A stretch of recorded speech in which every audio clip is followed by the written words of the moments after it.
संजय सिंह, दोनों ही कह रहे एक दूसरे को। धन्यवाद मान्यवर, आपने एक अत्यंत महत्वपूर्ण बिल पे मुझे अपनी बात कहने का मौका दिया। मैं जैसे उदय प्रताप जी की चंद पंक्तियों से अपनी बात शुरू करूंगा। न मेरा है न तेरा है, ये हिंदुस्तान सबका है, नहीं समझी गई ये बात तो नुकसान सबका है। न तेरा है न मेरा है, ये हिंदुस्तान सबका है, नहीं समझी गई ये बात तो नुकसान सबका है। जो आकर मिल गई इसमें वो दिखलाई नहीं देती, जो नदियां मिल गई इसमें वो दिखलाई नहीं देती, महासागर बनाने में मगर एहसान सबका है। महासागर बनाने में मगर एहसान सबका है। मान्यवर, हम लोग बचपन से एक शब्द सुनते आए, सरकार माई बाप। सरकार माई बाप यानी कि जो सरकार होती है वो लोगों की माई बाप होती है, मां की तरह ख्याल रखती है, पिता की तरह ख्याल रखती है। लेकिन अगर कोई सरकार अपने बच्चों को उसका गला घोटने पे उतारू हो जाए तो वो फिर सरकार निष्पक्ष सरकार नहीं है। नहीं है मान्यवर, वो सौतेली मां है, वो सौतेली मां है, उसका व्यवहार सौतेला है। और आज आप जो काम कर रहे हैं इस बिल के माध्यम से, आप बाबा साहब डॉक्टर भीमराव अंबेडकर जी के द्वारा लिखे गए संविधान की हत्या कर रहे हैं। और ये बात मैं इसलिए कह रहा हूं कि बाबा साहब डॉक्टर भीमराव अंबेडकर जी ने संविधान की धारा 26 में लिखा, धार्मिक मामलों के प्रबंधन की स्वतंत्रता, धार्मिक एवं धर्मार्थ उद्देश्यों के लिए संस्थाओं की स्थापना एवं रखरखाव करना, धर्म के मामलों में अपने स्वयं के मामलों का प्रबंधन करना, चल एवं अचल संपत्ति का स्वामित्व एवं अधिग्रहण करना तथा ऐसी संपत्ति का कानून के अनुसार प्रशासन करना। यह अधिकार आपने नहीं दिया, यह अधिकार किसी भारतीय जनता पार्टी के लोगों ने नहीं दिया। यह अधिकार बाबा साहब डॉक्टर भीमराव अंबेडकर जी के द्वारा लिखे गए भारत के संविधान ने दिया। मानकर और आप उस संवैधानिक अधिकार को छीन रहे हैं एक गैर संवैधानिक बिल लाके। क्या क्या लिखा इस कानून के अंदर आपने, किस तरीके से आपने इस संविधान की हत्या करने का काम किया। आप बड़ी बड़ी बातें कर रहे हैं। ये सरकार कह रही है कि ये कानून हम मुसलमानों के भले के लिए आ रहे हैं। जब मैं आपसे सुनता हूं तो मुझे लगता है कपिल शर्मा कॉमेडी सर्कस में बोल रहा है। आप मुसलमानों का भला कर रहे हैं, आप मुसलमानों का भला कर रहे हैं। दोनों सदन में एक भी सदस्य, दोनों सदन में सिर्फ एक सदस्य गुलाम अली को छोड़ के एक भी सदस्य आपका मुसलमान नहीं है। आप मुसलमानों का भला कर रहे हैं, आप मुसलमानों का भला कर रहे हैं। पूरी सरकार में एक मंत्री आपका मुसलमान नहीं है, आप मुसलमानों का भला कर रहे हैं। दो नेता अपने घरों में आपने बैठा दिया, मुख्तार अब्बास नकवी, शाहनवाज हुसैन, दोनों की राजनीति आपने खत्म कर दी। आप मुसलमानों का भला कर रहे हैं, आप मुसलमानों का भला कर रहे हैं, आप मुसलमानों का भला कर रहे हैं। अरे सुनना सीखो पहले। मान्यवर, मैं इनके इस कानून में क्या क्या लिखा हुआ है, क्या क्या कहा है इन्होंने। बैठ जाए कृपया, गुलाम अली जी बैठ जाए। धार्मिक संपत्तियों को ये बिल कब्जा करने की नापाक कोशिश है। इतनी और धार्मिक संपत्तियों को सदन में इतनी कब्जा करने के लिए सदन में इतनी शांति है कि आराम से आप बोलोगे तो आराम से बोल रहा हूं सर। हाँ। आप बैठे हैं तो आपको देख के वैसे ही आराम आ जाता है। आपको देख के मैं वैसे ही आराम में रहता हूं सर। आप जब है आपका संरक्षण है तो आराम से ही बोल रहा हूं। बोलिए। मान्यवर, धार्मिक संपत्तियों को कब्जा करने की एक कोशिश है। इसलिए इस बिल पर न हिंदू को खुश होना चाहिए, न सिख को खुश होना चाहिए, न ईसाई को खुश होना चाहिए, न जैन को खुश होना चाहिए, न बौद्ध को खुश होना चाहिए, क्योंकि नंबर सबका आएगा। और आज वक्फ की संपत्तियां कब्जा करके आप अपने दोस्तों को देंगे, कल गुरुद्वारे की संपत्तियां कब्जा करके आप अपने दोस्तों को देंगे, फिर चर्चों की संपत्तियां कब्जा करके आप अपने दोस्तों को देंगे, फिर बौद्धों की संपत्ति संपत्तियां कब्जा करके आप अपने दोस्तों को देंगे, फिर जैनों की संपत्तियां कब्जा करके आप अपने दोस्तों को देंगे, फिर मंदिरों की जमीनें कब्जा करके आप अपने दोस्तों को देंगे। आप तो वो लोग हैं जिन्होंने प्रभु श्री राम के मंदिर में भी घोटाला किया। मान्यवर, प्रभु श्री राम के मंदिर पे जमीन में घोटाला किया।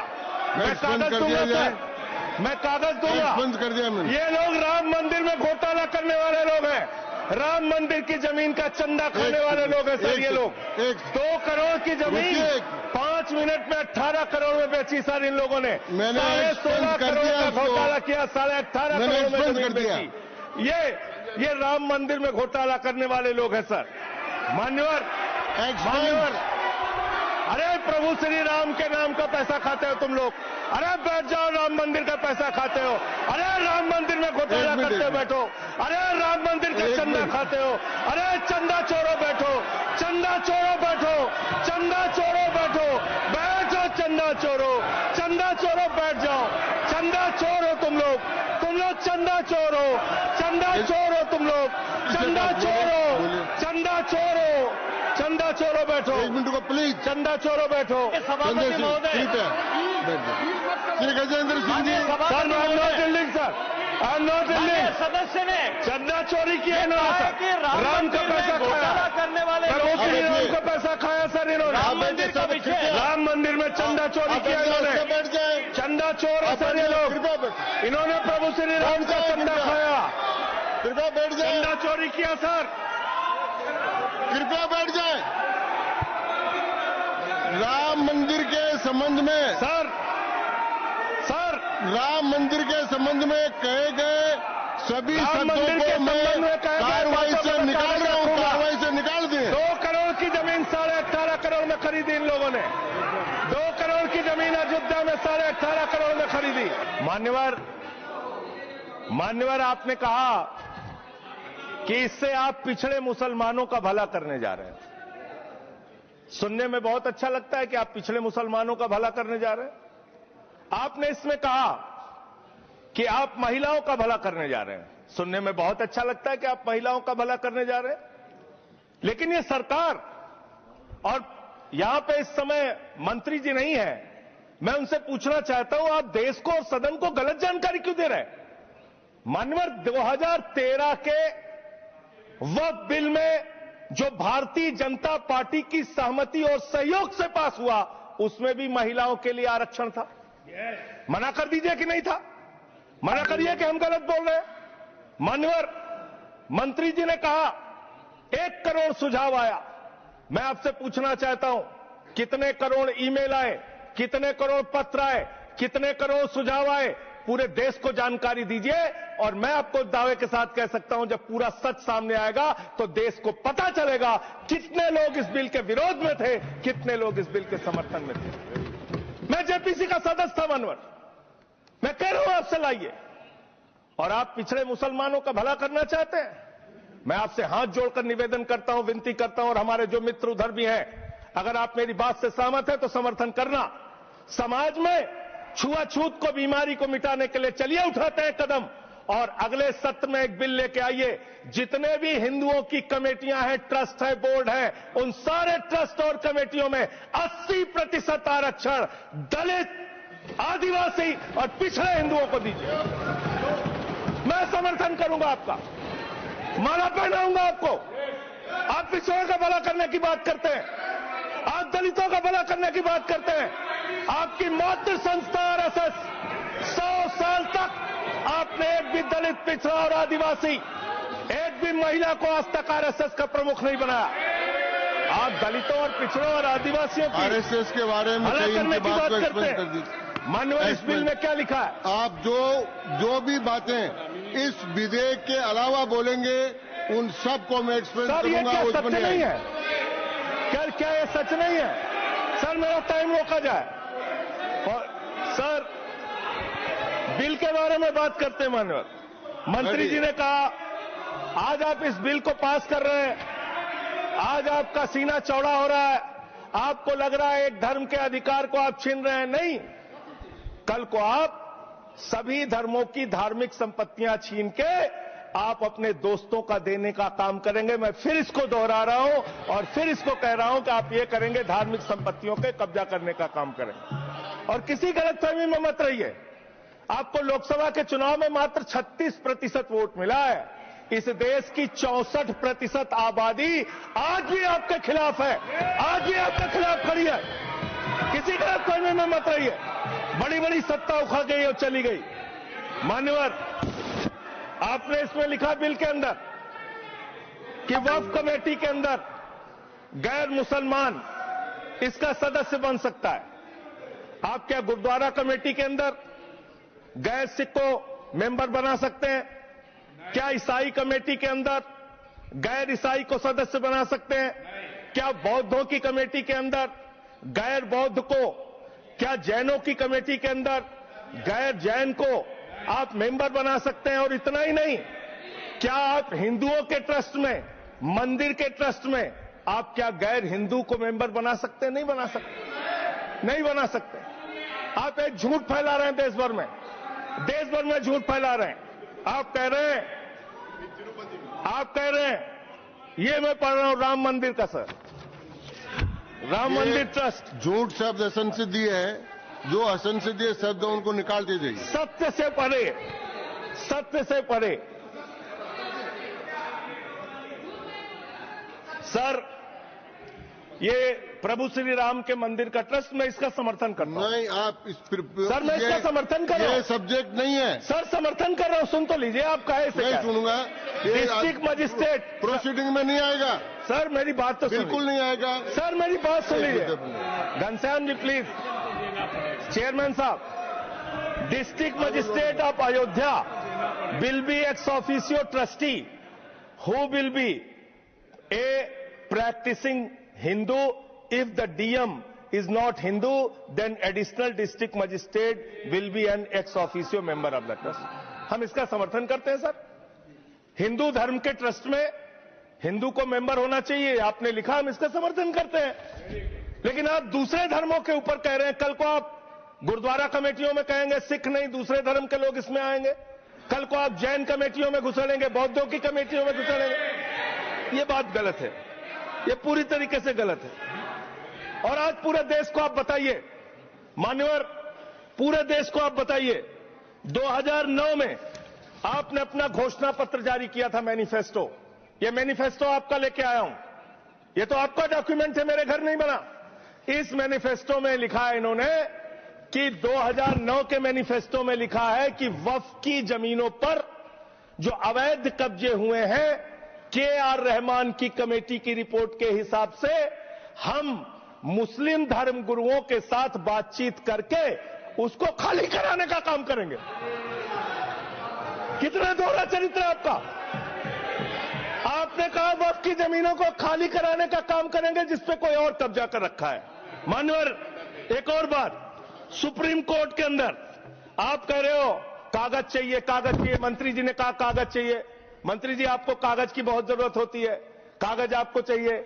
आपकी सरकार ने 2020 में, ये पूरे देश को देखना चाहिए, पूरे देश को सर, 2020 में मैं जेपीसी का मेंबर था, एक कागज वहां मिला हमें। 2020 में सुप्रीम कोर्ट में, सर आप, मेरी बात नहीं आ रही सर, सर मेरी बात नहीं आ रही। 2020 में मान्यवर, इस भारत की सरकार ने, मोदी जी की सरकार ने शपथ पत्र दिया सुप्रीम कोर्ट में। से क्या लिखा हुआ है?